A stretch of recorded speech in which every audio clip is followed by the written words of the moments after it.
Yersinia. Yersinia es una bacteria muy importante porque no solamente es una bacteria que puede provocar una enfermedad mortal, como es la peste bubónica o la peste neumónica, sino también porque puede provocar otro tipo de infecciones gastrointestinales. Tenemos a Yersinia pestis, Yersinia enterocolítica y Yersinia pseudotuberculosis. La más importante y la más grave de estas bacterias va a ser Yersinia pestis. Yo creo que todo el mundo ya escuchamos y hemos oído hablar una y otra vez de la peste bubónica. Sin embargo, la peste bubónica es la manifestación inicial de la infección por Yersinia. Como tal, la forma bubónica no es la forma más mortal y tampoco la forma más transmisible o la más contagiosa. La forma más contagiosa de la peste negra es la forma neumónica o cuando la bacteria llega a los pulmones.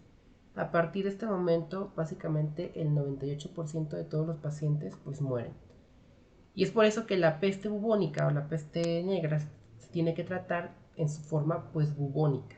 Cuando llega a los pulmones ya pues, prácticamente no hay nada más que hacer.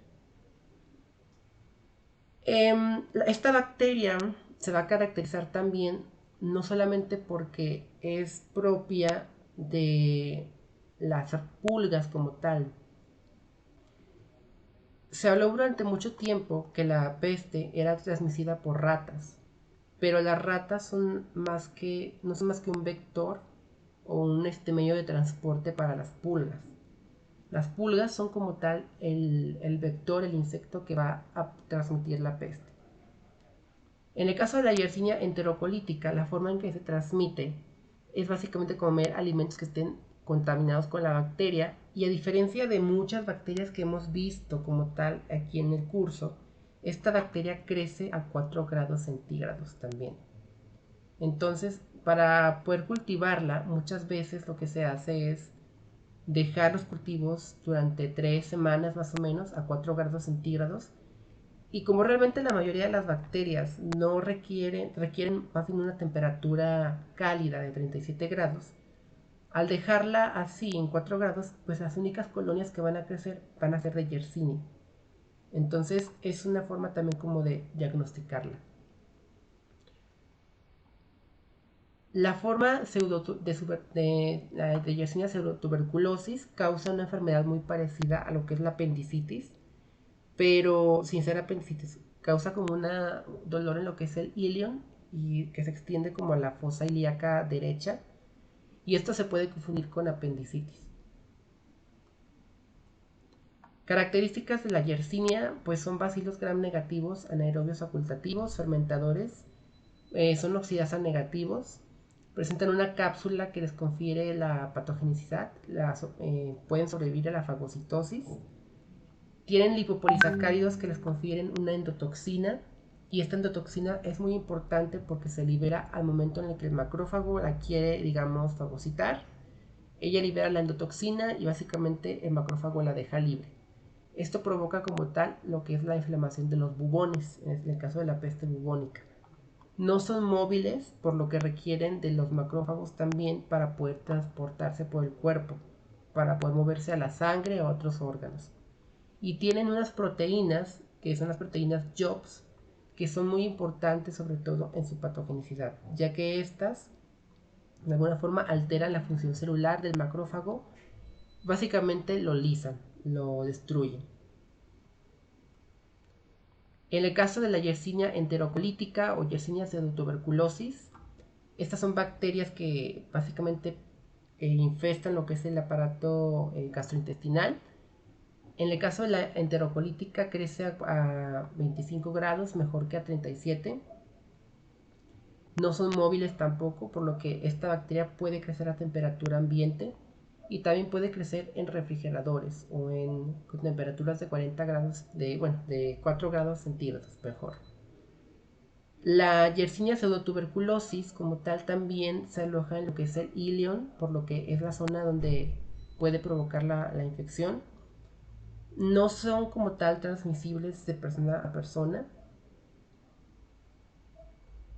y existen alrededor de 50 serotipos, de los cuales el O3, el O8 y el O9 son como los más importantes dentro de las infecciones. Sin embargo, estos serotipos están muy bien distribuidos en ciertas zonas como del planeta, no están como en un mismo lugar y realmente, al menos aquí, es muy difícil ver una infección por Yersinia enterocolítica.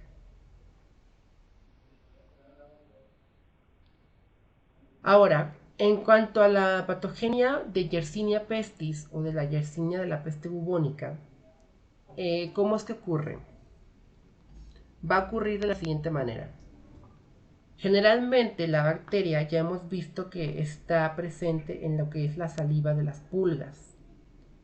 Las pulgas como tal son los vectores y tienen una temperatura muy distinta a la que tiene como tal el cuerpo humano. La temperatura de las pulgas está entre 20 a 23 grados más o menos. A esta temperatura, la bacteria en sí no es mortal para la pulga, no desarrolla una infección para la pulga, pero sí desarrolla otro tipo de cambios morfológicos en esta. Uno de estos es que empiezan a secretar ciertos factores de virulencia, ciertas proteínas, que provocan que el estómago de la pulga se cierre o se contraiga tan pequeñamente que no pueda pasar suficiente sangre a través de él, por lo que la pulga queda pues en inanición. Básicamente la bacteria cierra el estómago de la pulga para que ésta no pueda alimentarse. Cuando esto ocurre, pues la pulga pica pues porque más vorazmente, más fuertemente a la persona o al mamífero que está del cual va a alimentarse, porque pues tiene hambre, obviamente. Y cuando esto ocurre, al succionar la sangre, como la probóscide de la pulga está tapada, pues básicamente provoca lo que es el vómito en esta. Y al mismo tiempo, pues libera lo que son las bacterias en lo que es la herida. Y a través de esta herida, pues ingresan al cuerpo humano o al cuerpo del animal. Una vez ahí, las bacterias como tal llegan a lo que es el sistema de los linfático. Y en el sistema linfático, los macrófagos o los polimorfos van y las fagocitan. Gracias a las proteínas JOPS, que son las que mencioné hace un momento, estas bacterias pueden como tal evitar esto, liberando lo que es la endotoxina en los macrófagos, y estos obviamente pues quedan destruidos por apoptosis y dejan libres a las bacterias. Una vez que dejan libres a las bacterias, esto causa como tal una inflamación de los ganglios, sobre todo en la parte de la axila y en la parte de las piernas, lo que aparecen como talmente los famosos bubones. Es como el proceso que hay antes de que aparezcan los bubones. Entonces, todo esto está realmente modulado por unos plásmidos que son realmente pues patógenos, que son el plásmido PCP1 y PCD1, que son los que les confieren como tal toda esta forma patogénica de la bacteria. Cuando las cultivamos, pues las colonias pues, suelen ser muy pequeñas. Generalmente casi siempre utilizamos lo que es agar sangre para poder cultivarlas. Son muy resistentes a lo que es el suero y pueden como tal también absorber el hierro del cuerpo humano. En cuanto a su epidemiología, pues es importante aquí saber que los vectores no solamente son las ratas. Existe como tal en la forma de la peste bubónica dos formas de que se lleve a cabo. Está la peste urbana y la peste salvaje. La peste urbana es la que es transmitida solamente por las ratas, es el reservorio natural, y es la que comúnmente también puede asociarse a las epidemias humanas. Este tipo de peste realmente es muy fácil de controlar, es más fácil que una persona o que un grupo de personas controle la peste matando las ratas a controlar lo que es la peste salvaje. La peste salvaje es imposible de controlar porque básicamente las pulgas se pueden encontrar en cualquier tipo de animal mamífero, como ardillas, conejos, ratas de campo, gatos domésticos, perros. Cualquier tipo de animal que tenga pelo va a constituir una fuente de reservorio para las pulgas infectadas. Entonces, por lo tanto, es una enfermedad zoonótica y el ser humano como tal, pues es un huésped accidental, ya que no es como el más idóneo para la peste. Entonces, básicamente, ¿cómo consta el ciclo de la peste? En la peste urbana, una pulga que está infectada pica a una rata, esta rata se enferma y finalmente lleva a la enfermedad como tal a otro sitio donde hay ratas que están limpias. Una vez más, la rata pues muere por la infección y llegan ahí las pulgas sanas como tal pican a la rata que está enferma, se contagian con la bacteria y llegan a otro tipo de mamíferos, como pueden ser ratas o podemos ser nosotros. En el caso de la peste selvática, también puede darse el caso de que una persona consuma un animal de campo, un animal de la naturaleza, y también así puede llegar a contagiarse de peste bubónica. En la historia de nosotros, como población, como humanos, pues han existido diferentes epidemias de peste. La más grande pues fue la de Europa. Sin embargo, también existió una epidemia de peste en lo que fue Egipto. La peste de bubónica o la muerte negra en Europa mató el 40% de la población, porque básicamente en esa época no existían antibióticos, no existía como tal un tratamiento para ese tipo de infecciones tan fuertes. Y durante mucho, mucho tiempo en Europa se pudo encontrar este tipo de fosas, que eran fosas comunes donde apilaban a los muertos uno sobre otro, básicamente porque no había como tal tanto espacio para tantos muertos. Básicamente murieron 25 millones de muertos o de personas. Entonces, pues sí fue una epidemia, una pandemia, mejor dicho, pues bastante grande. La otra pandemia que existió y que hasta la fecha de alguna forma todavía está presente es la que se dio en China en 1860. Eh, ¿Y por qué digo que está presente? Porque aún hoy en día se reportan casos de peste bubónica por lo menos 10 o 15 al año. Más en otros lugares que en México, por ejemplo. En México la peste bubónica sí se ha reportado, pero sobre todo se ha reportado en lo que es la frontera con Estados Unidos, con Nuevo México, Sonora, Chihuahua. Esa es zona donde se han reportado casos de peste bubónica del tipo salvaje.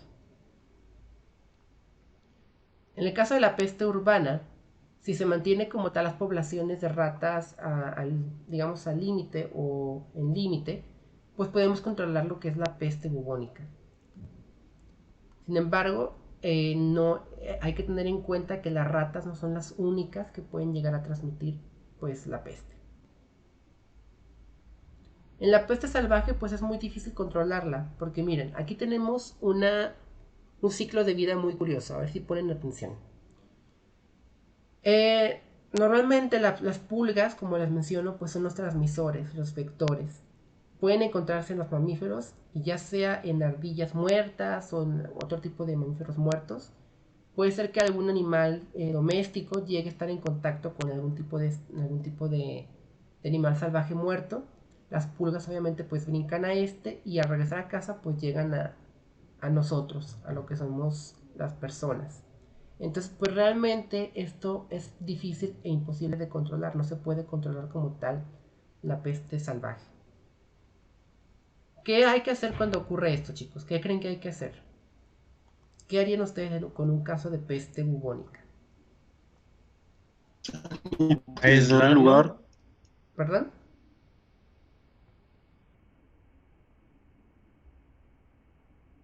No escuché, Adrián, ¿me lo repites, por favor?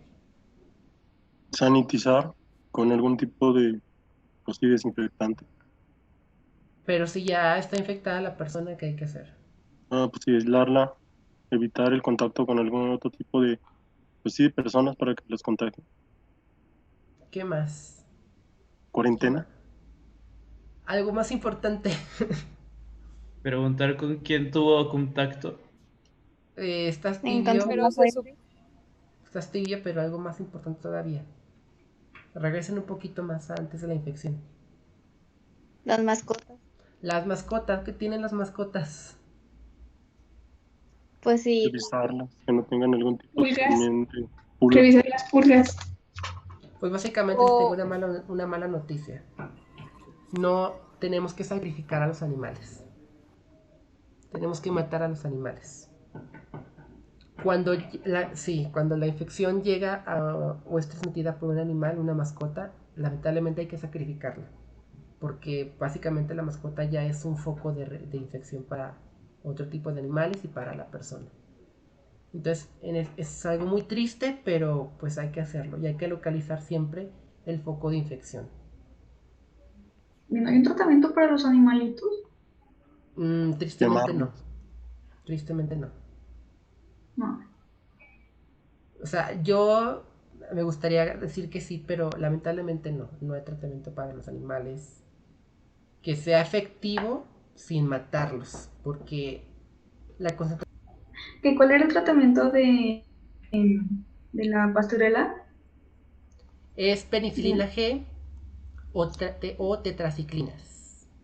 pero había otro antibiótico, no eran 3. Ah, las Citalina. fluoroquinolonas. Cualquiera de las fluoroquinolonas. Gracias. Sí, les comentaba, Valeria, ahorita tú que me preguntaste de los animales y no podemos salvarlos. Lamentablemente Ujú. no podemos salvarlos porque la dosis que ellos requieren para un tratamiento antibiótico es bastante alta. Entonces, lejos de salvarlos, pues también vamos a matarlos por tanta toxicidad del medicamento. Entonces, es por eso que Ah, no ok. podemos como ayudar a los animales. Y también no podemos ayudarlos porque tendríamos aquí más que nada que matar a las pulgas. Y las pulgas pues son como el reservorio de las bacterias. Entonces, al estar en contacto con los animales, pues las pulgas pueden brincar a nosotros. Entonces es más un foco de infección para nosotros que de lo que podemos realmente ayudar. Ok. ¿Hicieron cápsula de Yersinia pestis? Según yo, no les había pedido que hicieran esta semana por lo del examen. No, creo que nadie hizo. Sí, creo que no. Bueno, entonces, hablando por la peste salvaje, bueno, la peste salvaje, es imposible controlarla.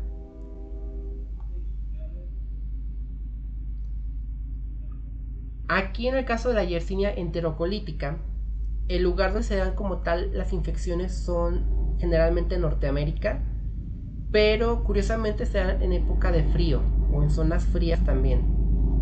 Es como la época del año donde están más frecuentemente las infecciones. Y pues se asocian al consumo de carne, de leche o de agua contaminada.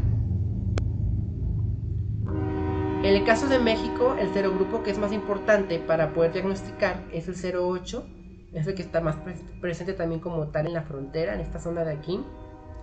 Y la Yersinia pseudotuberculosis es una causa pues realmente muy rara de infección en el ser humano.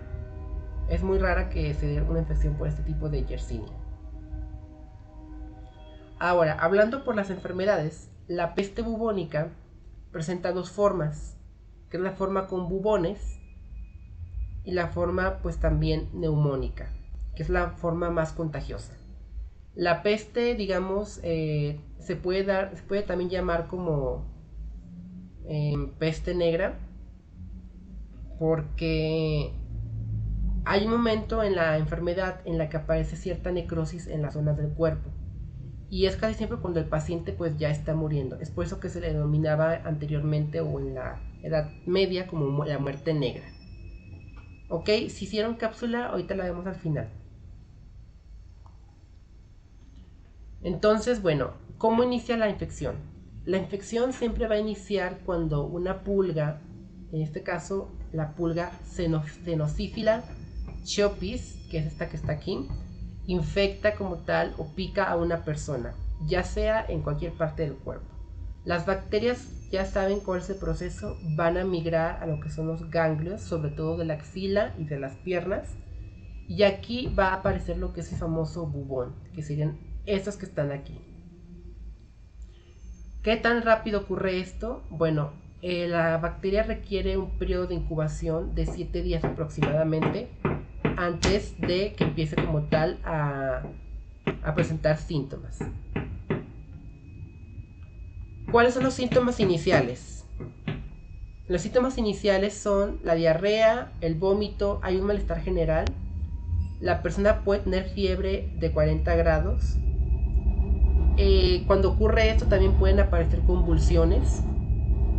Puede aparecer también la coagulación intravascular diseminada, hipotensión, puede haber un estado mental pues bajo o distante, la persona puede estar generalmente confundida. Esto siempre en la etapa como tal pues inicial. Posteriormente a esta etapa aparecen lo que son los bubones o las adenopatías inflamatorias en la ingle y en la axila. Generalmente aparecen en esta parte de aquí, debajo de la axila.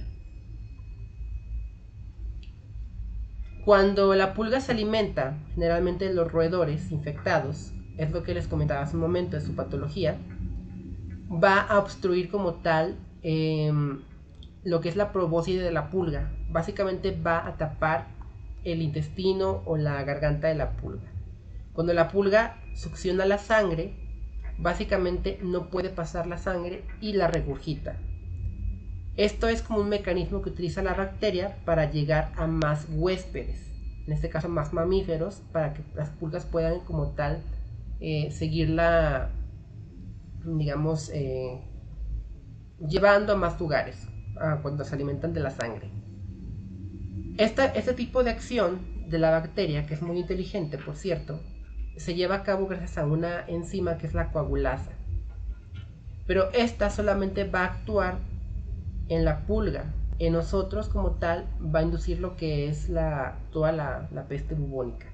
Por eso es que nosotros somos un huésped accidental, porque lo que la bacteria quiere en sí es básicamente llegar a más huéspedes, más pulgas que la puedan como tal seguir distribuyendo. Pero cuando llega a nosotros, pues el cuerpo humano es un poco más hostil para ella y es por eso que provoca lo que es la respuesta inflamatoria.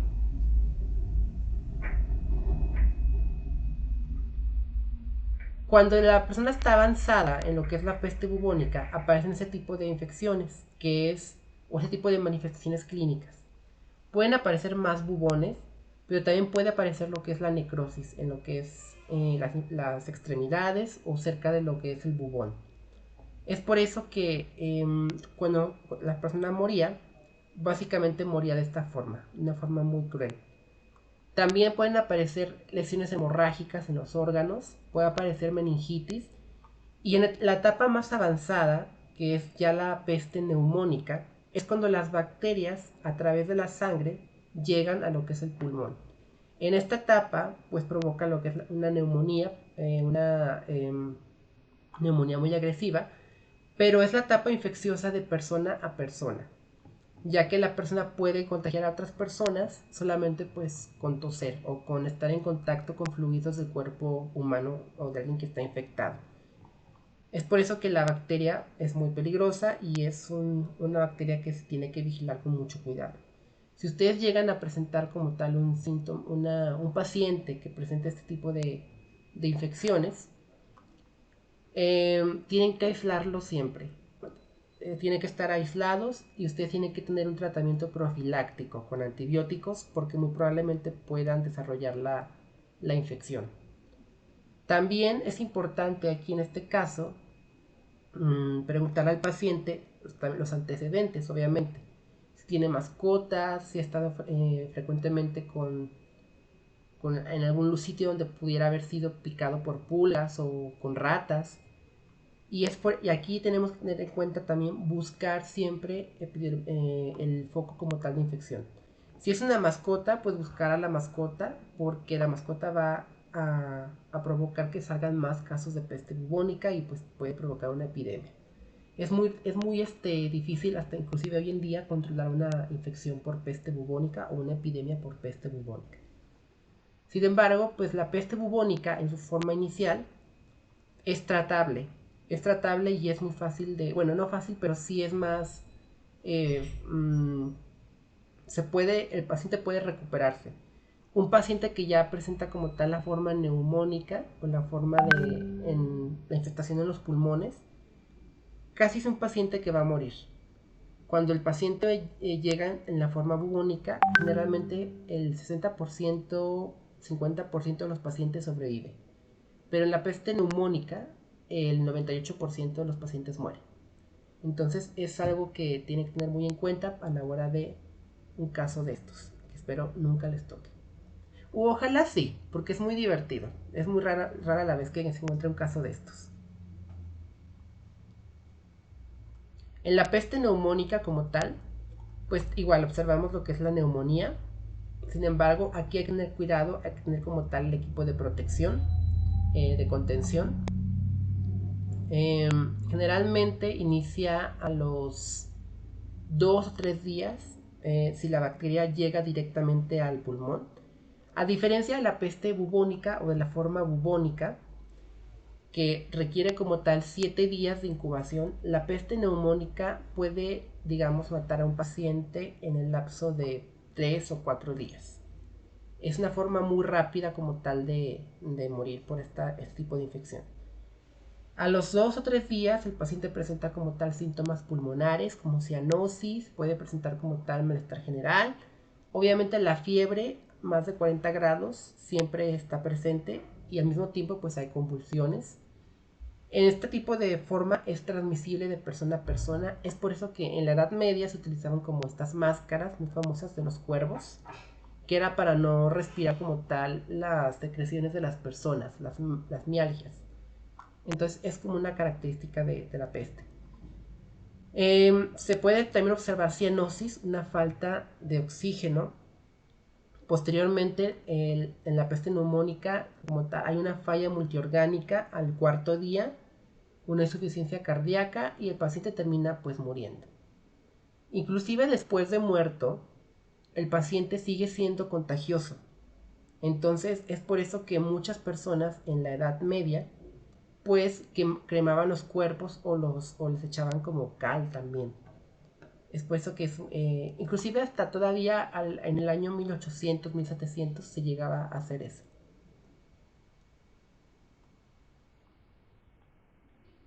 Entonces, bueno, en la Yersinia enterocolítica, pues esta origina lo que es la enterocolitis, es una infección como tal de gastrointestinal.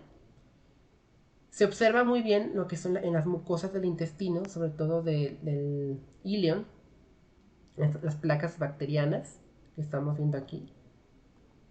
Afecta lo que son las células M de los enterocitos y básicamente se contrae por comer un alimento contaminado con esta bacteria. El periodo de incubación de la Yersinia enterocolítica va de 1 a 10 días aproximadamente, casi siempre al quinto día o al sexto día es cuando se presentan los síntomas iniciales también inespecíficos como la diarrea, la fiebre, el dolor abdominal. Generalmente esto puede durar como 2 semanas constantemente. Después de esas 2 semanas o de esa semana, dependiendo cuánto dure, puede haber una inflamación también en los ganglios linfáticos mesentéricos, lo que ocasiona también ya lo que es septicemia o bacteremia. Y esto obviamente pues ya es una infección en la sangre que tiene más complicaciones. Después de esto puede aparecer síntomas de diarrea con sangre, que es producto como tal de la enterotoxina de la bacteria o de la inflamación de la mucosa. Y la enfermedad puede generalmente afectar también lo que es el ilion terminal, donde pueden aparecer como tal ciertos síntomas de apendicitis, por lo que se puede llegar a confundir con la apendicitis. Pero pues no es apendicitis.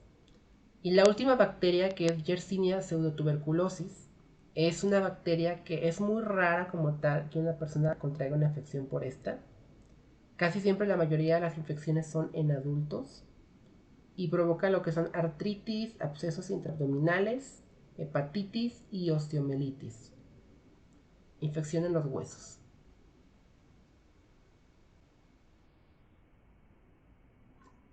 Para poder diagnosticar a las yersinias, como hemos visto, obviamente, tenemos que tener en cuenta siempre el historial del paciente, la historia clínica del paciente.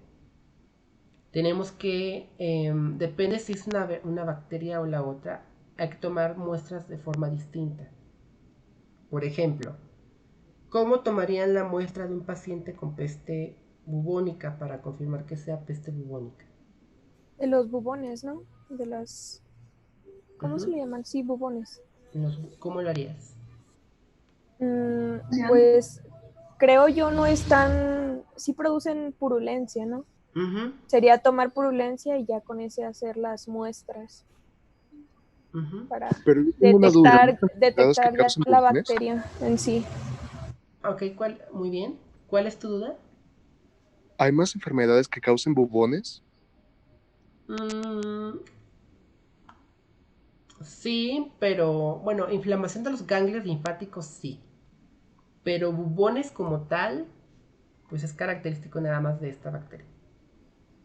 Entonces, ¿no ser un poco de más tomar una muestra cuando ya se tiene No, presencia de bubones?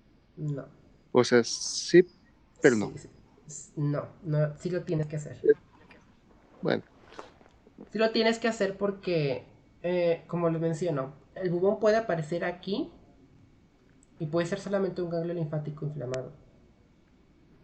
Y la forma inicial o la forma tratable es cuando todavía los bubones no se distinguen de otro tipo de inflamaciones de los ganglios. Entonces es por eso que tienes que tomar la muestra directamente del ganglio linfático o del bubón.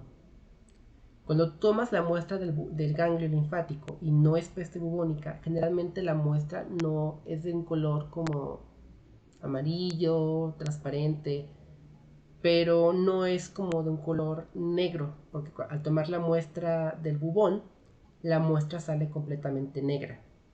Entonces es como una característica para también distinguir posible peste bubónica o posible peste pues también neumónica. Es por eso que tienes que siempre tomar muestras. ¿Y qué ganas con tomar muestras? ¿Por qué creen que sea importante tomar muestras para confirmar la infección? para alertar al sistema de salud y prevenir una pandemia. Exactamente. Para alertar al sistema de salud, para confirmar con pruebas, básicamente con pruebas, que sí es peste bubónica. Porque es como si yo te dijera, ay, ¿sabes qué? Bueno, es un ejemplo muy burdo y a lo mejor no viene al caso, pero es algo parecido. Es vi al chupacabras. Alerta a todos los del pueblo para que protejan a sus chivos. Y yo qué gano con decir que vi al chupacabras si no tengo una prueba de que lo vi o de que está ahí. O sea, así se me doy a entender. Tiene que estar reportado realmente que sí es peste bubónica. Es por eso que tiene que tomarse la muestra siempre. Ok, Ujú. suena loco. Bueno, entonces se utiliza generalmente agar sangre para poder cultivar las muestras generalmente de Yersinia. En el caso de la Yersinia pestis, las muestras crecen a 37 grados después de 72 horas. Para Yersinia enterocolítica utilizamos una temperatura de 4 grados para cultivarlo y es una temperatura que es o un tiempo de incubación bastante prolongado, generalmente 3 a 4 semanas.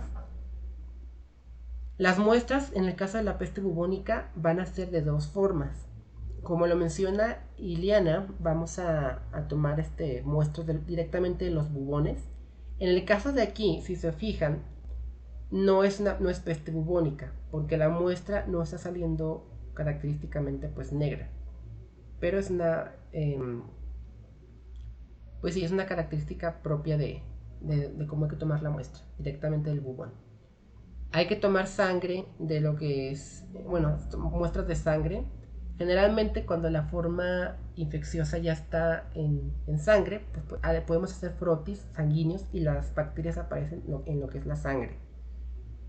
Podemos también hacer muestras de sangre para ver anticuerpos en el suero y también podemos tomar muestras de lo que es líquido cefalorraquídeo.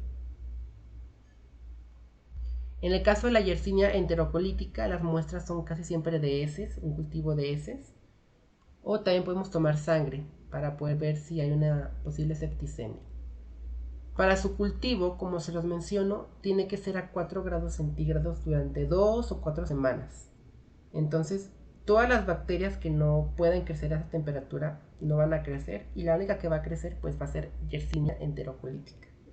Entonces, si se fijan, pues sí hay bacterias que pueden llegar a crecer a temperaturas frías, a temperaturas medio ambiente. Yersinia enterocolítica pues es una de ellas, que serían esas colonias chiquititas. Cuando tomamos sangre, podemos hacer frotis sanguíneo. Y existen dos formas de hacer la tinción. Tenemos a la tinción de Gram, pero eso solamente nos va a decir como tal si es un Gram positivo o un Gram negativo, si hay bacterias. Pueden ser cualquiera otra. Pero para poder diagnosticar a la Yersinia pestis, en este caso, utilizamos la tinción de Giemsa, la tinción de Wright. ¿Qué ventajas nos trae esta tinción? Pues que básicamente va a teñir lo que son los polos de la bacteria. Y esto nos va a ayudar a identificar si es una Yersinia pestis u otro tipo de bacteria. Entonces, con esto observaríamos en lo que es la sangre si la bacteria está presente. Aquí, por ejemplo, en la imagen observamos glóbulos rojos, aquí hay un polimorfo nuclear. Y aquí ya se observan claramente las bacterias de Yersinia pestis. Cultivos que se utilizan para la Yersinia pestis, pues el agar McConkey también, el caldo infusión cerebro-corazón también puede ser un cultivo que se puede usar. Generalmente se requieren 48 horas para que haya crecimiento en estos medios. O en los hemocultivos, pues a las 24 horas pues ya se sabe si hay presencia o ausencia. Tratamiento, pues básicamente depende como tal de la forma infecciosa. En el caso de la peste bubónica hay que aislar al paciente. Tenemos que dar a veces hasta un triple antibiótico, como es gentamicina, streptomicina y tetraciclina, que son antibióticos realmente muy fuertes. Podemos dar también en la forma más leve o de forma profiláctica a pacientes o inclusive a doctores que estén expuestos, lo que es doxiciclina o trimetopina con sulfametazol, también podemos darlo de forma preventiva. En el caso de la peste bubónica, pues tenemos que, como lo menciono otra vez, aislar al paciente y a cualquier persona que pudiera haber estado en contacto con el vector o con la persona infectada. En la peste neumónica hay que tener sumamente cuidado porque es una forma muy infecciosa. Entonces aquí hay que usar un equipo de protección más grande. Tenemos que mantener siempre el control de las ratas en poblaciones humanas, sobre todo en ciudades. Hay que matar las ratas. Tristemente no me gusta hacer eso, yo también siento muy feo, pero pues sé que es necesario. Hay que matar las ratas. No estar en contacto y tampoco acercarse a animales muertos, sobre todo ardillas, perros, gatos, porque no sabe si pueden tener pulgas que estén infectadas con la bacteria o que pueden ser también vector para otro tipo de infecciones. Entonces hay que alejarse como tal de ese tipo de animales. Casi siempre, muchos casos de peste bubónica se dan por personas que han estado jugando con animales muertos, que los pican con palos y así. Generalmente eso provoca que las pulgas salten a la persona y pues que la piquen. Tristemente hay que sacrificar a los animales infectados, mascotas, animales salvajes, hay que sacrificarlos, porque son no solamente para nosotros, sino también para otro tipo de animales un foco de infección muy grande. Y en el caso de los mamíferos, como son nuestras mascotas o somos nosotros, pues la bacteria va a terminar matándolos. Entonces hay que sacrificar a los animales. Si se diagnostica a una persona con posible peste bubónica o peste neumónica, pues hay que notificar rápidamente a salubridad o a epidemiología, control de enfermedades infecciosas. Y hay que descartar también que no sea una forma neumónica, ya que esta forma neumónica pues es de una propagación bastante rápida. Yo diría que más rápida que el coronavirus. Entonces, sí es más rápida porque el coronavirus requiere 15 días para presentar síntomas. Entonces, y la peste neumónica requiere solamente 2 días. Entonces, básicamente es una forma muy contagiosa, muy rápida de contagio. Y básicamente todas las muestras que ustedes tomen, pues tienen que ser manejadas con mucho, mucho cuidado, con mucha protección. ¿Dudas, chicos? ¿Preguntas? ¿Comentarios? ¿Seguros?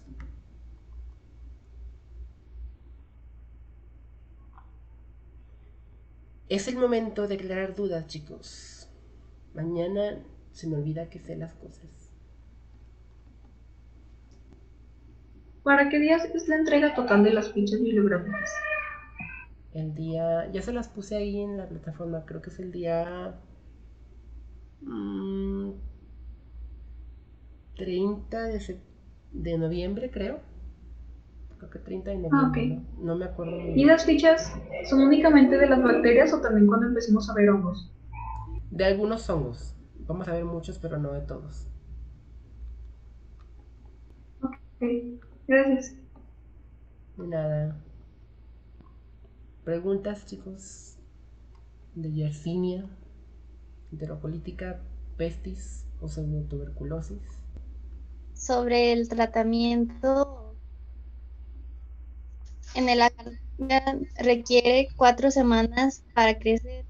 ¿Le dan el tratamiento al paciente después de que identifican Yersinia o antes de que la identifiquen? En la forma enterocolítica, Sí. no, se puede dar tratamiento empírico, un cierto antibiótico para posibles bacterias gastrointestinales. No se tiene que esperar 4 semanas necesariamente. Pero si se confirma, si no funciona, pues ya se hace el cultivo y se confirma con la posible infección. Pero no se tiene que esperar 4 semanas. Puede dar tratamiento empírico. Un antibiótico de amplio espectro y para matar todas las bacterias.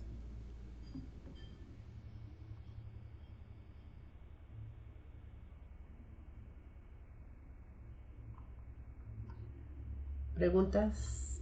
¿Otra pregunta?